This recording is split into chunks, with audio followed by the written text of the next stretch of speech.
அதாவது ஃப்ரெண்ட்ஸ், இன்றைக்கி வந்து எங்கள் வீட்டில் வந்து மேகி கிட்டியிருக்கேன் எமர்ஜென்சிக்கு நைட்டுக்கு.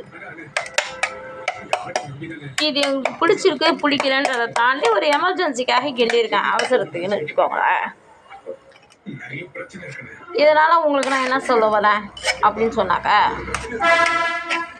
இப்போ வந்து ஒரு கரண்ட்டு ஒயர் வந்து தண்ணியில் உழுந்து கிடக்கு அப்படின்னு சொன்னால் அங்கே கரண்ட் அடிக்கும் அப்படின்னு சொல்லிட்டு நம்ம போக மாட்டோம் இல்லையா, ஆபத்து இருக்குதுன்னு சொன்னோம் இல்லையா, போக மாட்டோம். ஒரு ரோட்டில் வந்து இப்போ புலி சிறுத்தை வந்திருக்கு என்னமோ ஒரு ஊரில், அதனால் வந்து பொதுமக்கள் நடமாடாதீங்கன்னு சொன்னால் அப்பயும் மக்கள் 6 மணிக்கு மேலே வெளியில் வர வேணாம் அப்படின்னு சொல்கிறாங்க. அப்போ ஆபத்தை பார்க்குற இடத்துலலாம் நம்ம எட்ட போகிறோம் இல்லைங்களா.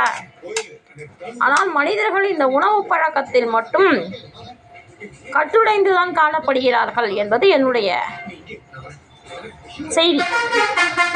அது எப்படி அப்படின்னு பார்த்தா, ஒரு எவிடன்ஸ் இந்த மேகி வச்சுக்கோங்களேன். இது வந்து ஜங்க் ஃபுட்டில் சேர்ந்தது.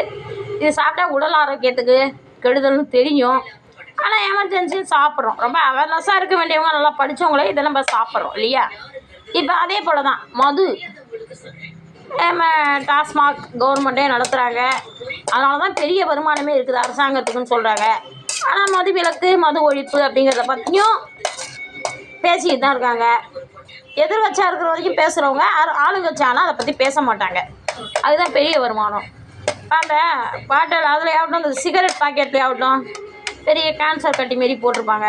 ஆனால் அதெல்லாம் தாண்டி அதை வாங்கி பார்த்துக்கிட்டே குடிச்சிக்கிட்டு தான் இருக்கும், கேன்சரில் சேர்த்துக்கிட்டு தான் இருக்கும். அதே மாதிரி மது வந்து நாட்டுக்கும் வீட்டுக்கும் உயிருக்கும் கேடு விளைவிப்பது, அதையும் வாங்கி குடிச்சிக்கிட்டு தான் இருக்கும். அதுபோல் இது வந்து அந்த அளவுக்கு கிடையாது, இது வந்து போதைப் பொருள் கிடையாது.